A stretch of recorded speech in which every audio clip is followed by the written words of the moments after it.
Halo, assalamualaikum teman-teman. Ini hari kedua aku di Hotel Sultan Jakarta lagi di bulan November 2024. Ini hari ini tanggal 6 November 2024. Kita mau kegiatan lagi yang kedua. Nanti kita lihat gimana keseruannya berkegiatan bareng teman-teman Forum TBM di acara Diseminasi Nasional Bidang Penerjemahan tahap 2. Aku masih belum paham nih disuruh ngapain, tapi sepertinya ada hubungannya dengan penerjemahan dari bahasa Inggris ke Indonesia, dari Indonesia ke Inggris, kemudian dari bahasa-bahasa daerah ke bahasa Indonesia gitu teman-teman. Yuk kita lihat nanti ya.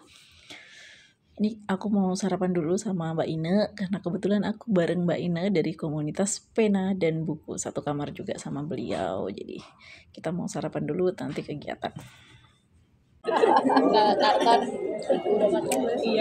Kita sarapan dulu guys, nyari kedua. Iya, soalnya makanya gak ada ini. Iya, apa? Iya.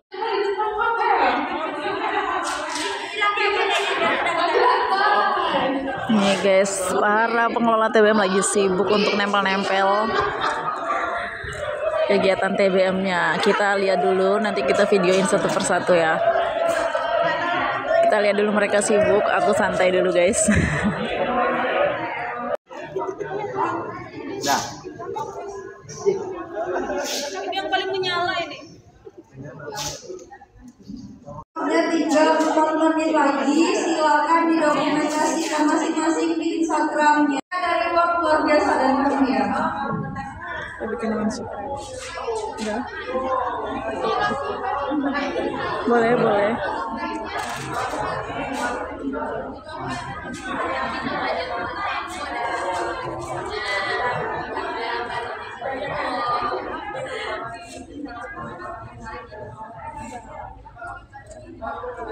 Taman bacaan Latif Mandalawangi, Pojok Wajah Ceria, Pustaka Kampung Impian,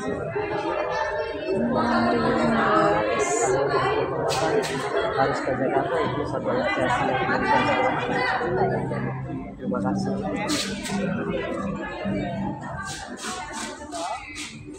Di samping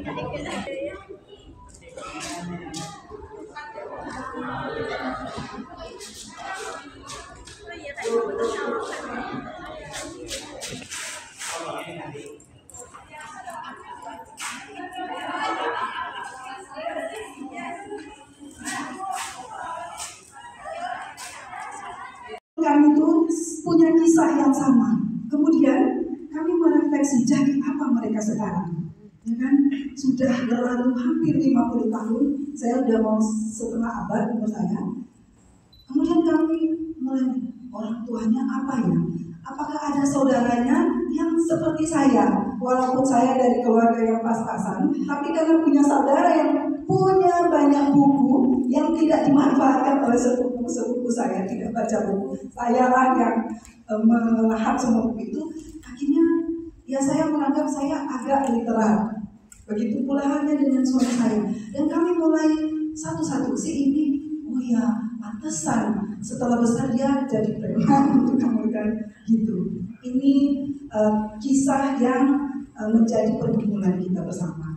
Ini pengantar dari saya dan sastra, dan kami ada di Pusat Penguatan dan Pemberdayaan Bahasa. Nomenklaturnya banyak juga variasinya, sehingga saya tulis di situ sebagai sebagai tambahan informasi bagi Bapak dan Ibu yang punya kemampuan berbahasa asing. Saya dengar banyak yang pakai bahasa Inggris, seperti bahwa kita setiap pusat itu punya tugas untuk mengawal program utama. Ya, saya mulai dari pusat pembinaan bahasa dan sastra yang paling di atas, yang saya yakin sudah sering banyak yang dari Bapak dan Ibu sering sudah punya teman-teman di pusat pembinaan yang punya banyak program di balai dan kantor. Jadi yang menjadi tugas dari pusat pembinaan adalah menyediakan bahan bacaan untuk jenjang PAUD dan SD untuk GLN, Gerakan Literasi Nasional. Itu sudah berlangsung sudah 10 tahunan. Yang ingin tahu apa bahasa Indonesia untuk istilah-istilah yang masih asing, boleh menelusurinya di PASI. Kemudian UKBI yang tadi, uji kemahiran berbahasa Indonesia. Kemudian kami punya juga produk ensiklopedia sastra Indonesia. Ada layanan ahli bahasa yang sudah saya sampaikan tadi. Kemudian yang ingin tahu bahasa Indonesia yang baik dan benar, yang merasa ragu, silakan buka EYD. EYD kelima itu sebagai acuan kita bersama. Kemudian kita punya SIPEBI, Thesaurus Tematis Bahasa Indonesia, DIPA Daring, itu yang dihasilkan oleh KKR DIPA, dan koin dihasilkan oleh Pusbangwin, oleh Terus Indonesia, dan buku digital. Beda buku digital dan penjaring nanti akan saya sampaikan sebentar. Promise di 2018, publikasi tahun 2018, pembangunan di bidang pendidikan telah mampu meluaskan akses, namun belum sepenuhnya meningkatkan mutu. Banyak siswa bersekolah tetapi tidak belajar. Jadi ada banyak siswa berseragam, tiap hari berseragam, tetapi sebetulnya tidak belajar. Jadi hanya kelihatan, oh ya pergi sekolah saja, tetapi kadang ya banyak masalah, bukan cuma karena bukan siswanya yang tidak mau belajar, karena mungkin kasihan di daerah terpencil, gurunya tidak ada, atau gurunya sakit, dan banyak sekali masalah yang lain. Kemudian fakta yang lain, lebih dari 55% murid Indonesia yang menyelesaikan sekolah sampai tingkat SMP masih buta huruf secara fungsional. Jadi tahu baca latar belakang perlunya, mereka bisa baca, bisa mengeja itu, tetapi tidak paham itu artinya apa. Itu 55%. Kemudian ini yang terbaru, hasil PISA tahun 2022 menempatkan Indonesia di urutan ke-69 dari 81 negara. Ini harus harus menjadi kegalauan. Saya merefleksikannya ke diri saya sebagai seorang ibu yang punya 3 putra. Apakah anak saya termasuk? Dia bisa baca The Sultan, punya akses yang sangat terbuka untuk membaca buku, dan apalagi dengan berbagai kementerian dan lembaga seperti Badan Bahasa yang memfasilitasi begitu banyak event-event atau kegiatan yang mendukung. Karena literasinya rendah, dia hanya akan mendapatkan pekerjaan di level staf ke bawah, mungkin hanya di bagian bersih-bersih saja, menjadi pesuruh saja. Dengan demikian upahnya rendah dan rentan untuk dipecat, untuk diberhentikan karena keterampilannya, kualifikasinya rendah. Dan orang-orang, ya, hasil studi menunjukkan orang-orang yang berpenghasilan rendah itu lebih rentan dengan masalah kesehatan. Jadi akan lebih gampang galau, akan lebih gampang, iya kan? Ketika ada masalah, gimana Mbak? Lebih cepat stres, betul. Ketika ada masalah putus cinta misalnya, itu ya larinya ke minuman keras atau ke narkoba, ke pergaulan bebas dan lain-lain. Ya banyak hal. Ketika literasinya rendah, kemudian penghasilannya rendah, kesehatan juga bukannya semakin bagus, tetapi akan semakin rendah.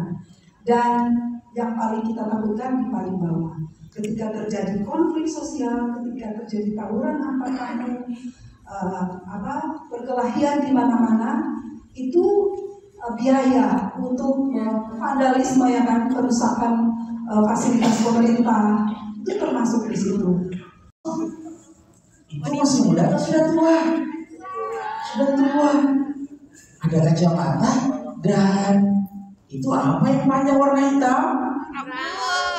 Rambut. Wah, ini ada satu judulnya. Judulnya Nenekku Punya Ekor. Hah? Memang lihat punya ekor? Kaya. Aku bertanya mengapa aku belum pernah melihat ekor itu. Ayah pun berkata, ekor itu tumbuh semakin panjang dan menjadi lebih kuat. Bahkan ia sering menjawab telepon nenek ketika telepon nenek berdering. Mengapa aku tidak melihat ekor itu? Guruku juga mengatakan ekor itu sering membantu nenek menyiram tanaman. Wah, mengapa aku tidak melihatnya ya? Coba perhatikan. Pak supir pun berkata, di dalam bus ekor itu duduk di samping nenek. Sepertinya ia mengikuti gerak-gerik nenek. Udah aja deh. Ponselnya, lihat, ini aku, ini juga aku ada di mana-mana. Sekarang aku tahu alasan mereka mengatakan nenek memiliki ekor karena aku selalu membuntuti nenek kemanapun ia pergi.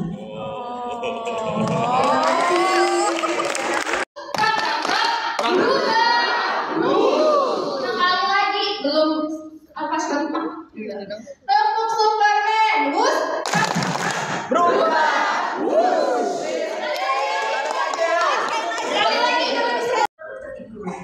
Terima kasih kau menyelamatkan nyawaku. Kau juga baik sama sepertiku.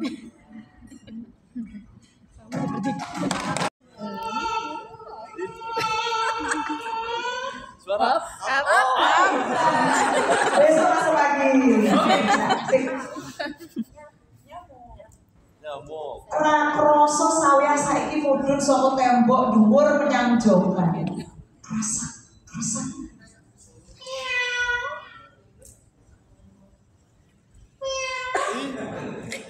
Sawiyah kanggo den nyoba uang saka kucing gede.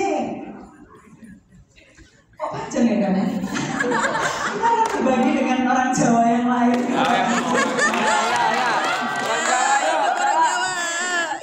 Peparingi Gusti kanggo bangsa ceceh kaya awake dhewe. Nalika ana ancaman musuh, buntuti awake dhewe bakal ucul lan iso obah sedina kanggo medeni musuh. Nanging mengko bakal pukul meneh kaya sadurunge pedhot dadi kowe ora usah khawatir ya. Delengen buntutku iki. Aku mbiyen yo tau kelangan buntut kaya awakmu kuwi, nanging saiki wis tukul maneh. Walah, ngono to. Dadi mengko buntutku iki iso tukul maneh. Iya yo. Buntut wektu kira-kira sebulan nganti buntutmu iku tukul maneh.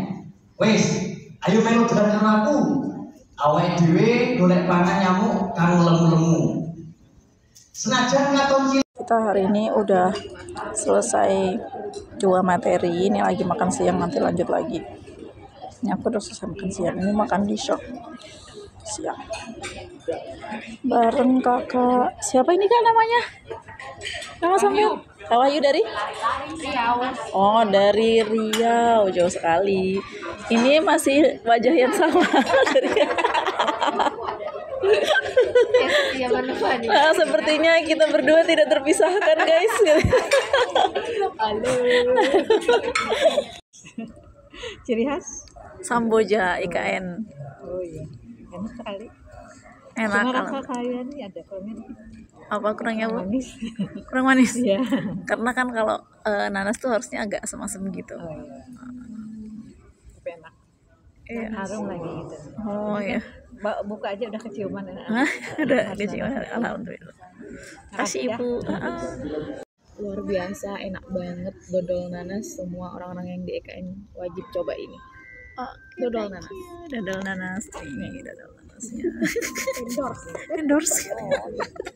Salah satu hal yang kemudian kami mintakan adalah teman-teman di sini memiliki kemampuan untuk memanfaatkan buku cerita, baik itu dalam proses read aloud, kemudian ataupun alih wahana ataupun apa, karena salah satu tugasnya nanti teman-teman baik secara berkelompok maupun individu bertugas untuk memanfaatkan akun ini. Kalau tadi kan sudah ada apa saja yang praktik ketika tadi kita praktik? Kecil itu mungkin takut sama guru karena dia menggonggong. Terima kasih banyak. Dede namanya siapa? Ajoci. Terima kasih banyak ya. Nah, anak-anak semua, ini cerita sore ini. Siapa yang mau dengar lagi cerita selanjutnya? Nanti Teteh akan pilihkan lagi ceritanya ya. Kita akan membacanya lagi di lain waktu. Terima kasih banyak. Nih guys, kita dinner malam kedua sebelum kegiatan di malam ini. Sebelum materi ini tetap sama Mbak Ine, sama teman-teman komunitas literasi. Ketika kita lihat dulu di dalam sangke ini ada berapa ya? Sangke, tahu sangke? Tadi. Siapa yang tadi?